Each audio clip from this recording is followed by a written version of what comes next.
My name is Mohammed Donald Wade Flood. I'm an American citizen that was born in the country of Saudi Arabia, specifically in the eastern region of Jubail.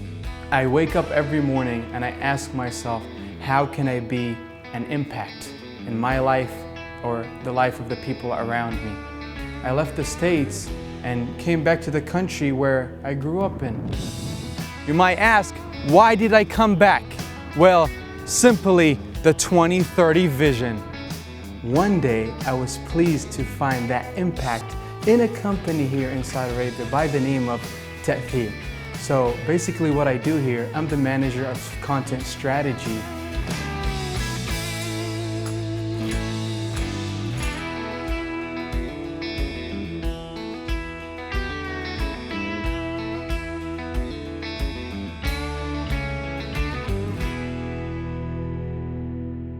My childhood was simply amazing. Just looking back in time and the flashbacks and the memories that I had, I've definitely had a very amazing upbringing. I remember playing out with the kids. I remember learning the Arabic language, even though at home we spoke English. I remember the Islamic upbringing. I remember meeting people from different backgrounds, different nationalities, and different cultures of life.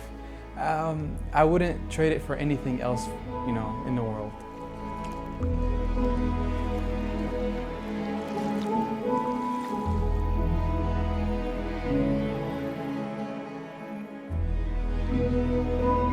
People always ask me, oh, in what language do you dream usually? And I don't have an answer until today. It's so difficult to decide because it just happens, automatically. So I really don't know what to say to this question.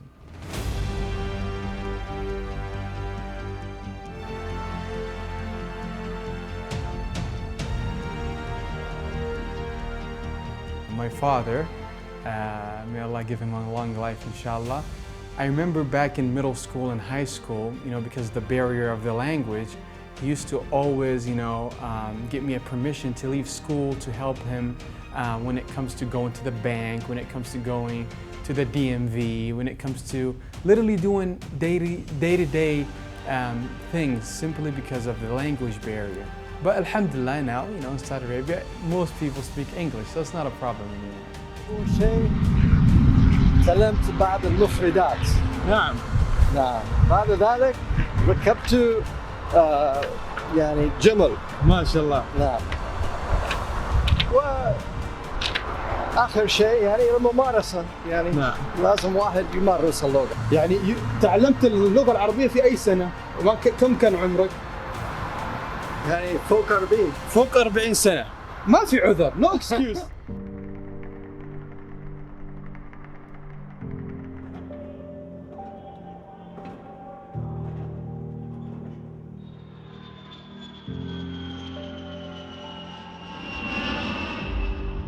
I left Saudi Arabia, if I'm not wrong, in 2012, and I came back in 2020. And, the day I left, I still remember the words that my dad gave me in the airport. And he said, in short, Allah is my witness. I did everything in my power, to have you guys have the best upbringing Islamically, the best upbringing and the best, place on earth where you guys could have everything that you need. And you're going back to a place that is not foreign to you. So you do your thing, we trust you. I was 18 years old. We trust you. Your parents are always here behind your back and you do you. Being Americans, your parents always push you to, reach the sky. They don't want to be in any way of controlling. So I went to the States and I was so happy, so pumped. I'm 18 years old, I'm going out there to the world. And day by day, I was happy, new place, new chapter of my life, but every day something will come back and remind me of, my life here is temporary. I'm gonna graduate college, meet new friends, go to work, gain some connections, but one day it just hit me. My family is in that part of the world. Just religiously, it's so difficult to be here. Mentally, the people in the States are not the same, you know, it's just the way that I was brought up.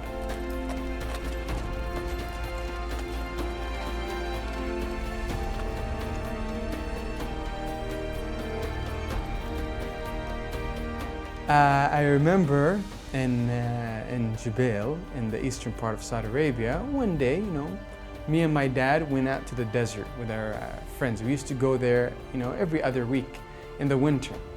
And you know, as a kid, you know, I'm fascinated by this camel that I always see everywhere in Saudi Arabia, on the books, on the wallpapers, but I haven't seen a real camel.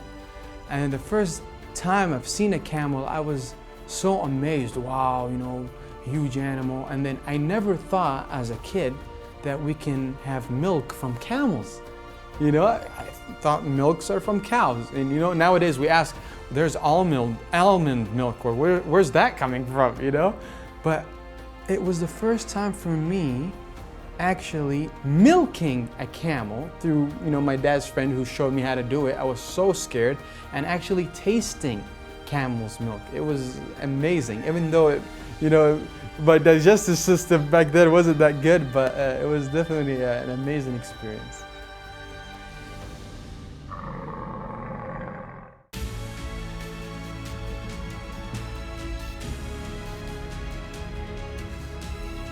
Alhamdulillah, from a young age, we used to go, that's like, as a family, this is our plan since we were kids. 1 year America, 1 year local tourism. So I think until the age of 16, we went to, you know, Tabuk, Abha, Ula, Khamis Mashet, Baha, Numas, Khubar, Dammam, even Domat al-Jandal. Like literally, I think I've been to almost 90% of Saudi Arabia. I still have Jazan I want to go to. I hear a lot of beautiful things about Jazan I've never been to. I want to go to Neom. I've heard a lot of things about it. I've never been. But inshallah soon I'll get to cover all of Saudi Arabia.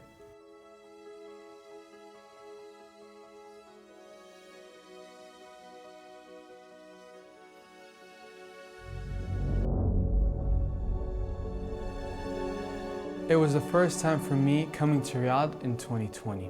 I was shocked. The innovation, the technology, the worldwide view, the mindset of people. It's like where have I been all this time?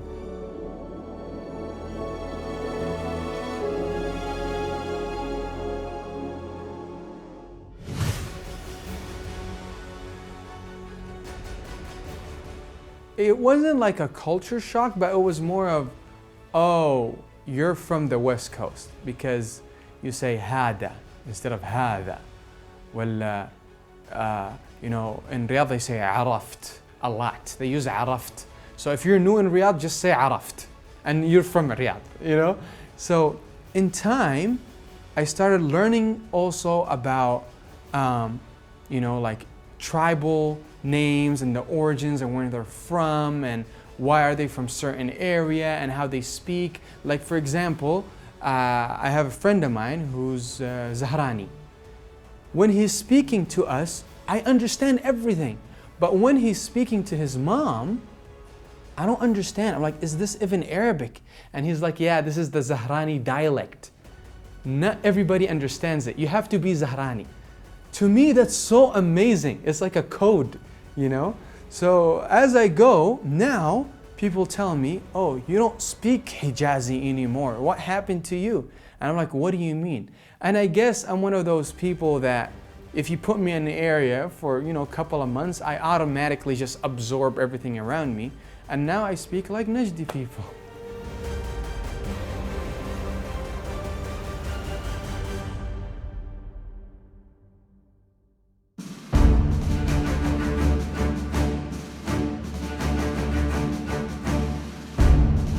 One day it just shook me. The vision of 2030 is right there in front of me. The world is watching it. But what am I doing as an individual about it? And I start doing the research. And then if you read the vision, And I know a lot of people just hear about the 2030 vision. They hear about what MBS is doing, but you need to read what it's all about. When you do, you just can't not be not involved in this amazing thing about the future. And me, being who I am, growing up in Saudi, I feel like I have a responsibility. You know, it's like it's a must. I have to go back. It's not about, oh, you know, just because I like. No. It's a responsibility to showcase the real Saudi Arabia to the outside world. And you know, every day I remind myself of this message. And you know, next to the messages that you know I just mentioned. And you know, I'm blessed to be here.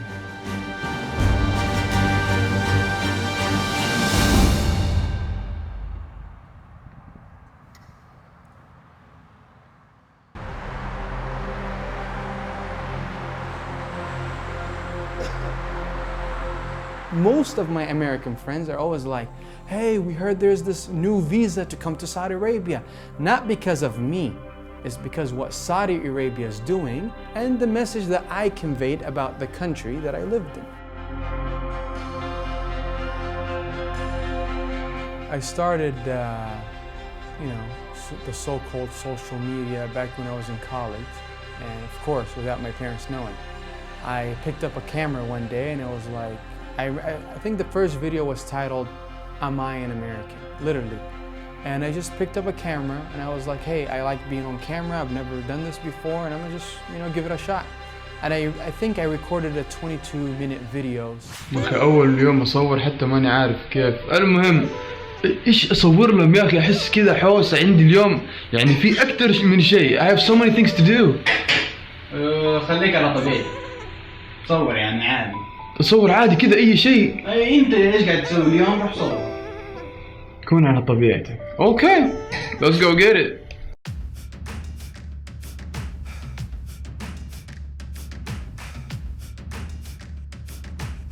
And I looked at it and I was like, you know what? I'm not doing this for views. I'm not doing this for fame. I'm just doing this to see how far can I go in terms of commitment.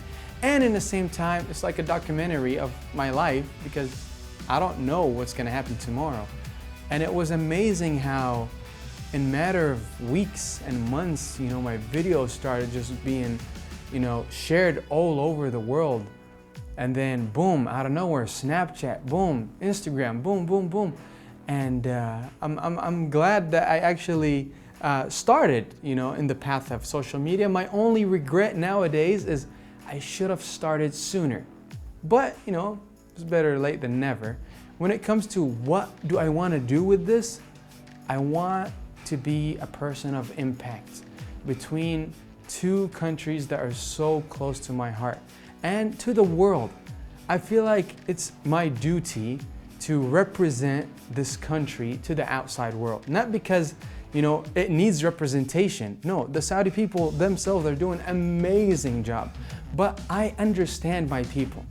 I understand the outside world. And I just want to be the link in between. That's it. So just give me a chance. Is that all you got? Are you sure? And when the answer is yes, when you've done all you can to prepare yourself for battle, then it's time to go forth and boldly face your enemy, the enemy within. Only now you must take that fight into the open, into hostile territory. You're a lion in a field of lions, all hunting the same elusive prey with a desperate starvation that says victory is the only thing that can keep you alive. So believe that voice that says you can run a little faster and you can throw a little harder, and that for you, the laws of physics are merely a suggestion. Luck is the last dying wish of those who want to believe that winning can happen by accident. Sweat, on the other hand, is for those who know it's a choice. So decide now, because destiny waits for no man. And when your time comes and 1,000 different voices are trying to tell you you're not ready for it, listen instead to that lone voice of dissent.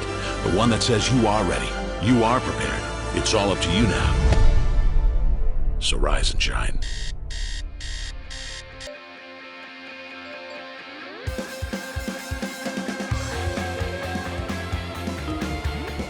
A lot of people might know this and a lot of people might not know this, but Saudi Arabia, in terms of social media, is one of the strongest countries ever in any platform.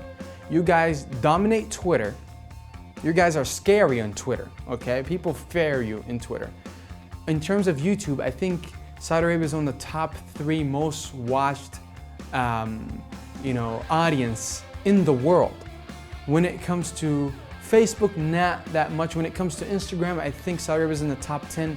So Saudi Arabia is a power, like it or not. So you either target this power to the right path, or what are you doing?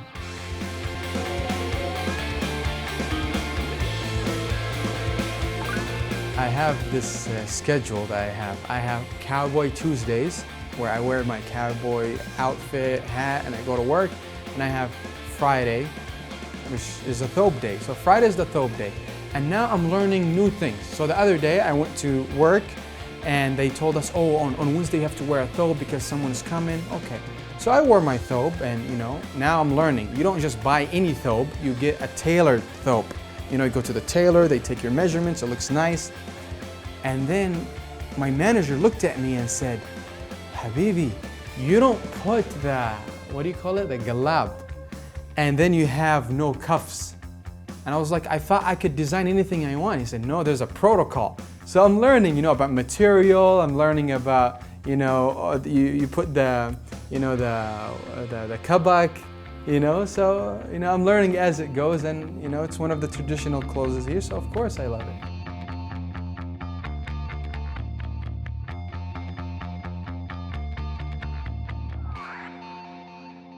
I was interviewed by a native speaker. So she was asking certain questions that I've never thought of, and one of the questions were,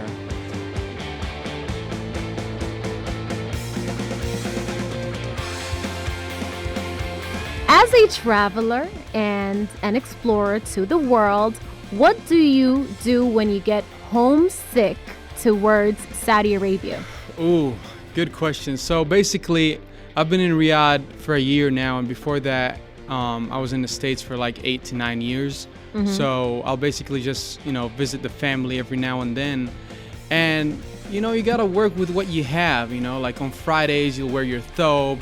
The beginning of the week, you try to meet with the locals, and you try to go to your favorite restaurants to have the foods that you're usually eating here in the kingdom. You just try to live with it until the time comes, and you go back home, because to me, Saudi Arabia is home, Yes, it is. It's actually home to a lot of people out there. Yeah.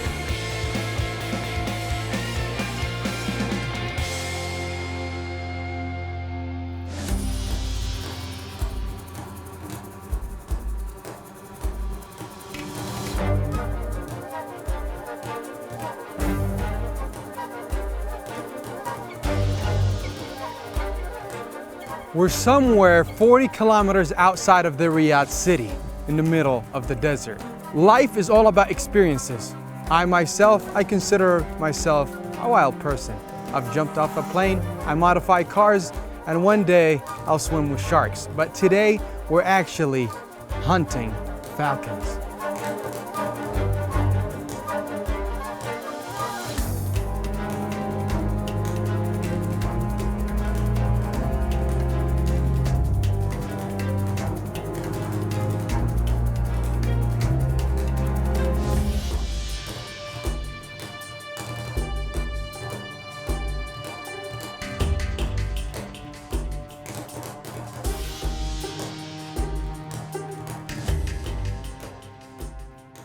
And we meet these guys with these falcons, amazing falcons. And they were talking about the history of falcons, how much they're worth, how they train them. But then he said, just to let you know, this is not the season for falcons to hunt. Usually it's in the winter, in January or February. So today you might see something amazing or you might not. So just be here for the experience. And I was just amazed by how, these guys are treating these falcons like they're bars of gold. And I bet to them, it's even more worth than that, the connection. And I can see that, like some people like camels, some people like, snakes. But when it comes to falcons, there's this like heritage, there's this right to show off, you know, like a horse, the Arabian horses. Like in Texas, I'm from Texas. So in Texas, when we see an Arabian horse, we say, wow, this came from Arabia. So imagine, you know, having a falcon, something that I've never seen before.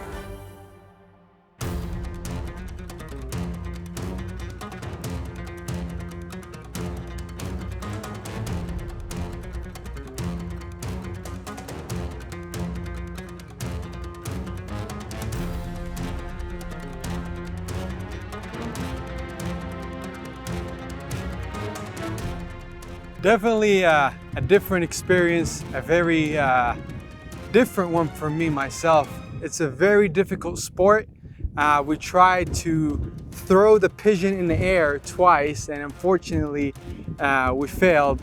Looks like it's not the season actually to fly the falcons out here, but it's definitely something interesting and something that I would like to learn more about. We were, you know, talking about the GPS trackers implemented inside of the Falcons and the history of the Falcons, the prices of the Falcons. So it's definitely a sport that I will do more research about, and I'm glad that I had this amazing experience today.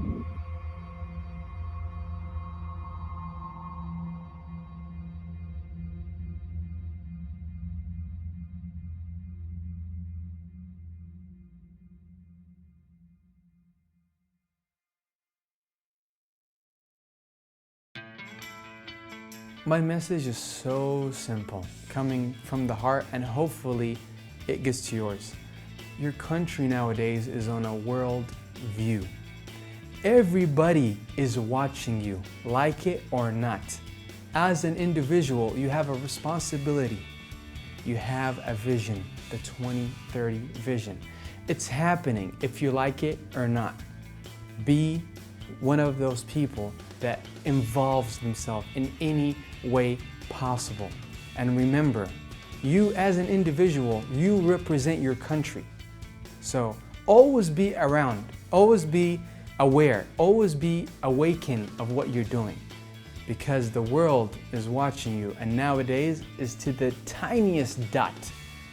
Please be careful, because I'm with you, and hopefully we can show this world what Saudi Arabia, what real Saudi Arabia is actually made of. Because you guys are one of the most brilliant, smart, amazing, humble people that I've ever met in my life. And I want to be with you because you deserve to be seen in the way that you deserve.